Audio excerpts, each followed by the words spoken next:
gosh. Oh my gosh. Can you like chill out? Cool. Hi. You guys, how does my hair look? Is it giving you like early like 2000s? Am I giving you like Raven or something? Okay, wait. Liz McGuire, you are an outfit repeater. Is it giving that? No. Hi guys. We're back. This kilo chat's gonna be a little bit interesting, okay? A little bit different. Probably not.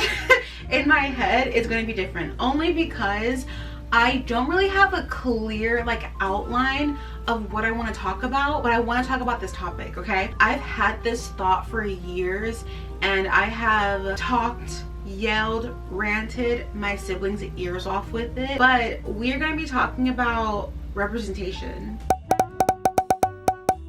We're gonna get there together, okay? This is gonna be a cute little chat where like genuinely I want to hear your thoughts about representation, especially from those of you from different groups from myself, right? I am a black, don't say that, only I can say that. I'm a black American, and you know, my representation obviously is going to be vastly different from someone who is not black. So what does representation mean to you? Or what do you think of when you hear the word representation? Honestly, for me, being so very honest, representation didn't really mean anything to me the way that it means to other people. Like when I was younger, I've talked about this before, whatever dream I had, whatever I wanted to do, I didn't look for anyone who looked like me to do it first. I was like, I'm gonna just do it. Like why can't I be a country singer? During like the era when I was younger, I was like why can't I? Why can't I have my own show on Disney Channel? You know, and it may be because I grew up at a time where representation, whether we want to agree or disagree, I was represented. I had a black girly pop have her own show. I had Kiki Palmer in a plethora of movies. I saw a lot of black characters back then, so maybe that's why I never consciously thought about representation, because I was already seeing it around me. I'll just like talk about in the area of like country music. Back then there weren't a lot of black people in country music, so like superstars. So my thought of wanting to be a country singer was primarily just like a dream that I had, and I didn't care if there was no one that looked like me doing it. I just wanted to do it, you know? I guess even like now, even if I don't see another black person or another woman doing something, that still doesn't come across in my mind that I can't do it. You know, I don't know. That could be because of also how I was raised. My mom always told my siblings and I, like, because you're black, you're gonna have to like work, you know, harder at things, and you know, that's how the cookie crumbles. And I was like, bet, like, all right. And I kept it pushing. I don't know if I ever do have moments, which is rare, but if I ever had a moment of like I can't do it, or like they say I can't do X, Y, and Z, what I do think about are the people before me. So I guess that's also representation. Yeah, you know, like if the people before me who had to endure way more than I have to, if they could make it or be successful, then why can't I? You know, that's how I view representation, you know? I said not the early 2000s being our true progressive era.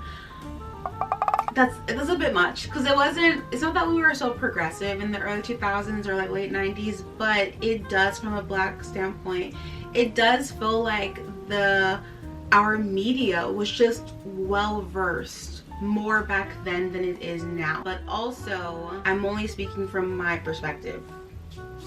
Exactly. Like obviously if you are Hispanic, or if you're Asian, or if you're Middle Eastern, your viewpoint will be vastly different from mine. But it does feel like we just had more, you know? It was just, and maybe not that we had more, it felt more natural. The representation felt more natural back then than it does now to me, and I don't know why. I was born in the 90s. And I'm not sure when I noticed it, but I started heavily paying attention to, well, representation. What does that mean to me, to my community, to others, and what's the point of it all? It wasn't until I was older that I started hearing the phrase, we need more representation. Then I started hearing it more and more, and I was like, oh yeah, okay, cool. Then it started to get weird. Instead of it actually feeling like an amazing opportunity for others, which of course it is, it mainly started to feel like a checklist that needed to be marked. Black, person of color, gay, plus size, woman, in a higher role, maybe like a CEO, etc. Now it just feels like instead of striving for genuine inspiration for people in marginalized groups, there is a quota companies want to hit in the name of representation. I can already hear you. Anna, are you honestly bothered they are including people from marginalized groups? Like, girl, get over it. Of course not. Silly goose. Why would I be? Who would be? Who would be mad that people are getting representation? Well, there are some people, but like, no, like, I'm not saying representation is bad. Now more than ever, we need people who represent all of us as Americans and also non-Americans in many positions, whether that be in entertainment, business, or even politically. There are many stories to tell, and one type of person can't tell or explain them all. So what exactly am I talking about? Honestly, I don't know. I don't know what I'm talking about. I don't know how to express what is in my head. I just have this thought about representation and like what that actually means to people and to myself now, and I want to try to express it.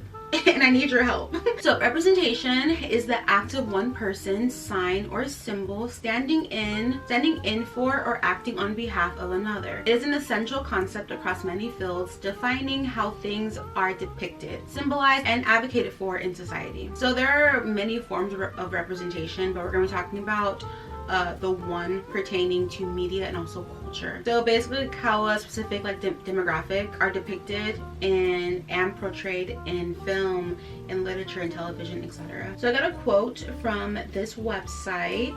It was actually an article that I found that was written in 2024. Audiences are becoming increasingly diverse, and they expect content that reflects the world around them. Diverse communities-based media spend largely on the inclusivity of content, and the United States is only getting more diverse. That was a really good quote, and that is true because the world is so diverse now, especially America. I'm mainly speaking from like an American standpoint, but obviously other countries chime in. Hello, how are you? But America, we are becoming more and more diverse as the years go on, which is so iconic. Like, I love that. And obviously when you do become more diverse, you want to see people that look like you in certain positions, and which is like fine, that's like normal, you know. But I think it's how companies go about it that really bothers me. I think that's it. And it also how the audience wants certain stories told but not other stories. Does that make sense? Okay, cool. So what is the point of representation? So representation, it is to validate the human experience. It also breaks down harmful stereotypes, and it helps build empathy by ensuring diverse perspectives are reflected in storytelling. And that was according to Arab Film and Media Institute, another website article that I read. I'm gonna be so very honest. I never looked at representation like that. When I read that it helps validate human experience, I was like, yeah, obviously. But then breaking down harmful stereotypes, you guys, I never thought about that. Never. And then I was like, oh my gosh, that is so true. And I think maybe from my standpoint or my mind, I've seen representation be a way to uphold certain stereotypes. That's how I've seen it for all these years. So thinking about it that way, I was like, oh my gosh, that low-key broke my brain, which is so good because that also invites people who are affected by negative stereotypes. That invites you to create stories that can showcase your culture, your ethnic group in a different light.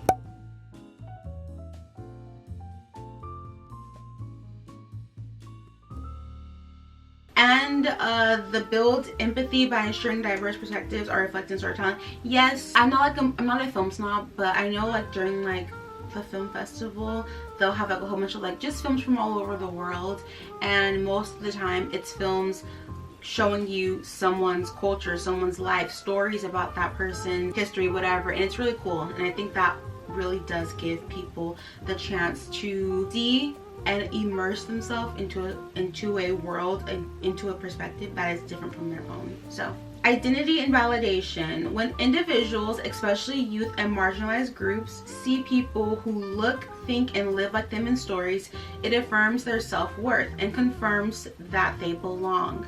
It provides role models and inspires possibilities for the future. Okay, this is interesting because the reason why, again, I'm speaking from my personal Black perspective, but the reason why I think movies and such did a better job back in the day than they do now is because back then we were able to see a plethora. I grew up seeing Black people in vast like lanes. It told so many different stories that when I thought about Black people, or a Black teenager, I didn't just have like one idea of what a Black teenager was. I had a multitude of things to like choose from. And I think now we don't have that as much. I think a lot of stories are becoming, is the correct term like one-dimensional? Like there's only one story that people are trying to push. And I'm like, why? And while those one stories, it obviously is going to resonate with someone that doesn't tell all stories, you know? And side note, disclaimer, there will never be so much representation that you'll be able to tell everyone's story. That just won't happen because life is just so unpredictable. A lot of people live vastly different lives, and I do think that is kind of unfair to place that expectation onto directors and writers to make your own personal story. Like that's just a bit much. I think people, if you want to see your story being told, you need to find a way to share your story. And it doesn't always have to be through like movies or like, you know, TV shows. It can be through YouTube or through drawing or whatever. So, but anyway, identity and validation. Yeah, I don't think stories now give you a diverse look at different stories regarding whether it be like a race, an ethnic group. I think that I'm only seeing one story pushed all the time, and it's just so tired. It's just so exhausting. Well, I'm like, back then we had like Twitches, we had 17 again, we had Xenon, we had Raven. Like, I don't know, the stories, the creativity, especially regarding like Black people, it was just way more like rich than it is now. Like we had Girlfriends, we had Living Single, we had the Parkers, we had Moesha, and it's so flat now. It's so one-dimensional now, and it's so sad. But that doesn't mean that people can't create stories. People can't create books. Like, that's also the beauty of like this, where we're at right now in society, is their creativity is waking up again, and people are creating some really cool stories. Dismantling stereotypes. For decades, mainstream media relied on limited reductive portrayals of underrepresented groups. That little bullet point like really took me for a doozy. I never thought about representation being used to dismantle stereotypes. I don't know why. I don't think that is happening now, me personally.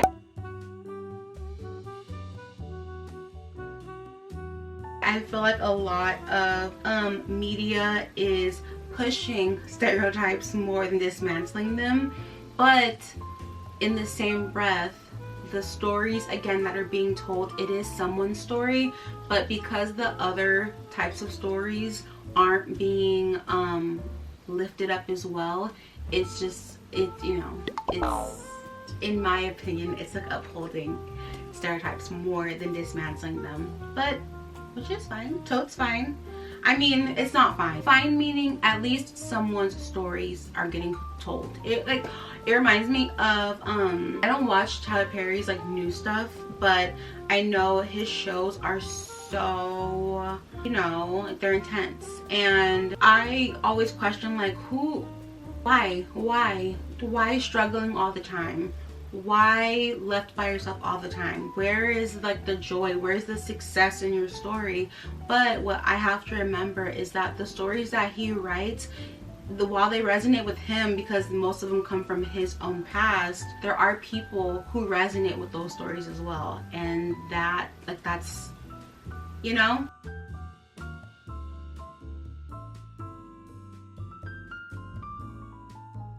Stories, they also have the power to like bridge cultural divides, which is so true. I love watching movies regarding certain cultures because for me it just kind of shows how similar a lot of our cultures are. The Black community, Black American community, and like the Mexican community, and like the Asian and Black and Asian and Hispanic, like all of our cultures are actually really similar. I like seeing shows, movies that kind of like, it combines us all together, right? You guys are like, no.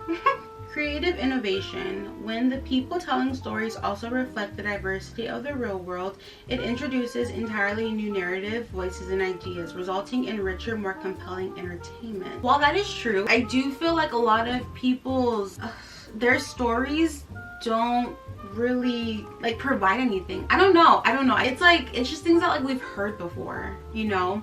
Like, I got bullied because I was Black, and it's like, okay, like that is true and that happens a lot, but like now what? The stories that people tell now, I think they're stories that we've heard before, and they're also not done in a new or compelling way. So then for me, I'm kind of just like, well, like what type of representation is this when I've heard this before? Okay, so I said some shows and movies did a better job tackling the main point of representation, like shows from back in the day. Okay, this is just what I'm thinking, okay? And don't be fooled, even with how diverse things are now and like how diverse they were back then, it's still very white, which is, you know, okay? And I also know that the diversity that I'm speaking about, it mainly does pertain to like Black, but because like people who aren't Black, people who are Hispanic or Asian, they can look back at the movies back then and be like, I don't see myself at all. So I understand that as well. I said, and even with how diverse things felt, many people still didn't have representation back then and also now. Also, speaking from a Black perspective, when I was younger,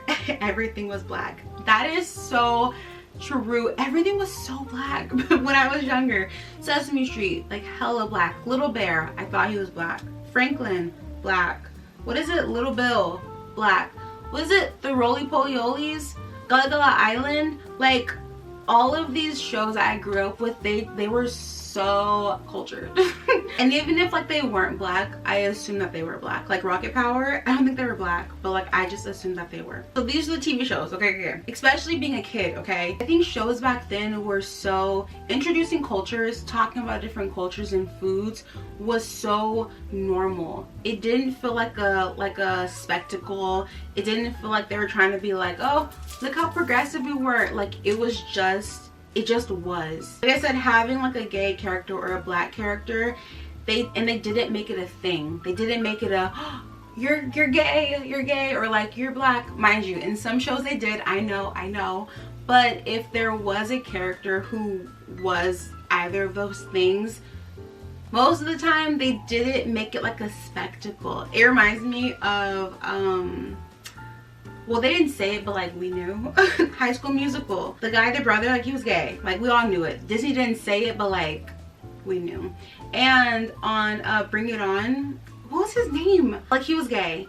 And like it didn't like warrant like a reaction. It was just like the color of friendship. Oh my goodness, some of you guys did not grow up with the color of friendship, and it shows. Like Disney was really tackling like race back in the Disney, and it didn't feel forced. Did people learn from it? Who knows? It didn't feel like they were trying to make it a thing. It just felt like they were trying to teach kids, like, yes, your skin color is different, but you guys are still friends. Like, yes, she's from South Africa, but she's white. Like, yeah, you know, gotta kick it up. Si se puede. Like, don't play me. Wendy Wu, Homecoming Warrior. Before you get in a tizzy, listen, that movie was iconic. What's Brenda Song's ethnicity? Hold on. She's in the Proud family? What? Oh, she's Thai. And is it Hmong? I go. Brenda Song, she is Thai and Hmong. Okay, Wendy Wu, Homecoming Warrior. Listen. Was that even racially like correct? What was Wendy Wu? What culture is that? I think she's Chinese. Yes. So she plays a Chinese American teenager. If that were to come out now, there would be an uproar because Brenda Song is not Chinese, which I do understand. But back then, even though she wasn't Chinese, it was a really good movie, and I could assume, because I'm not Asian, I could assume that that movie could resonate with with some Asian people, or just people that have a certain culture, because the one plot device of the movie was that her dad wanted her to partake in her culture, and she was like, no thank you. And he was like, girl, being a child from a strong culture, and you grew up in America, you've probably, one may think that someone has struggled with that, you know, with that identity of, well, I'm American, but I'm also this, and I don't want to get made fun of by practicing like my culture in America because people are mean. So it's like, you know, am I just gonna die again? Oh my god. Johnny Tsunami, don't play me. Showcasing the differences between us felt like an actual lesson and a moment of education, rather than, look, we're different, look, I have a black, don't say that, or look, we have a gay person, look, they have a disability. Like right now, it just feels like they're kind of just like throwing it at you without actually explaining the importance of having this person, this individual, being a representation. Does that make sense? Oh my gosh, remember Pass the Plate? How they would talk about and teach us about different foods and cultures and like where it comes from. Like, it was just so, it was way better back then than it is now, I feel like. Okay, not like way better, but you know, it had like, it's like advantages. Also, Disney movies like Mulan, Aladdin, Pocahontas, like of course they weren't perfect, but at least they were like trying. The trying is not here anymore. Now we can just make someone black and then people are like, yeah, and it's like, no, like, oh, we should not be impressed by you changing the race of a character. Like, we really shouldn't. Bring It On, hear me out, depicted the complex relationships of profiting off someone else's culture, someone else's ideas, which is something that we are still trying to learn and tackle today. But back then in the early 2000s, I think it's early 2000s, in the 2000s, they were showing that, but also without like, they knew how to tackle certain conversations where it just came off as actually like natural and not like I'm so mad that I can't explain this like properly. I always talk about representation with my siblings, and I'm like, why are people so impressed by the bare minimum of them making a character gay or making a character black? Like, what? Why are we clapping for that? We should be more invested as to, what does this actually do for our community? Does this do anything for our community? What story is being told with these characters? Is there a story at all, or are they just changing it for the sake of money? Because most of the time companies, when they do insert said person from a marginalized group, it is for money. It's not because they actually care. So that's why I'm like, I wish different stories were being told. I wish people reached into their creative pocket a little bit deeper and pulled out just some really compelling stories about the different sides of being a black person in America, the different sides of being an Asian person in America, or Hispanic, or being an immigrant. Like, I really wish that, or just even about different cultures. Like, I love that, even though I don't like the animation, I love that Disney gave us Coco. Coco is such an amazing movie. Like, I love that they tried with Moana, and I wish that would just resonate a little bit more in more adult and like teenage and middle school, yeah, preteens, teenagers content, because it's just, it doesn't feel as authentic as it used to be. And yeah, I don't know. That's it. I guess.